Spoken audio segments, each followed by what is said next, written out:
அஞ்சலை அம்மாள் திருவுருவச் சிலைக்கு டிவிகே தலைவர் விஜய் மலர் தூவி மரியாதை.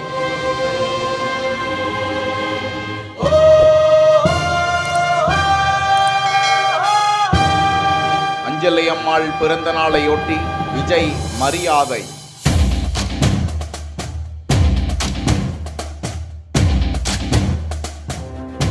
அஞ்சலை அம்மாள் இந்திய விடுதலை போராளியும் பின்னாட்களில் தமிழ்நாட்டில் சட்டமன்ற உறுப்பினராகவும் இருந்தவர். ஒத்துழையாமை இயக்கத்தில் பங்கேற்ற தென்னிந்தியாவின் முதல் பெண்மணி என்ற சிறப்புக்குரியவர். உப்பு சத்தியாகிரக போராட்டத்தின் போது காயமடைந்தவர். கர்ப்பிணியாக இருந்த போதே வேலூர் மத்திய சிறைச்சாலையில் 6 மாத காலம் தண்டனை அனுபவித்தவர். கள்ளுக்கடை மறியல் போராட்டத்தில் 9 மாத காலம் சிறை தண்டனை அனுபவித்தவர். இதுபோன்று பலமுறை சிறை வாழ்க்கை வாழ்ந்தவர் அஞ்சலை அம்மாள். தென்னிந்தியாவின் ஜான்சி ராணி என்ற புகழுக்கு சொந்தக்காரரான போராளி அஞ்சலை அம்மாளை விஜய் தனது கட்சியின் கொள்கை தலைவர்களில் ஒருவராக அவரது திருவுருவச் சிலையை பனையூரில் இருக்கக்கூடிய அவரது தலைமை அலுவலகத்தின் முகப்பு பகுதியில் வைத்து மரியாதை செய்து வரும் நிலையில் இன்றைய தினம் அஞ்சலை அம்மாளின் பிறந்த நாளையொட்டி விஜய் மரியாதை செய்திருப்பது குறிப்பிடத்தக்கது.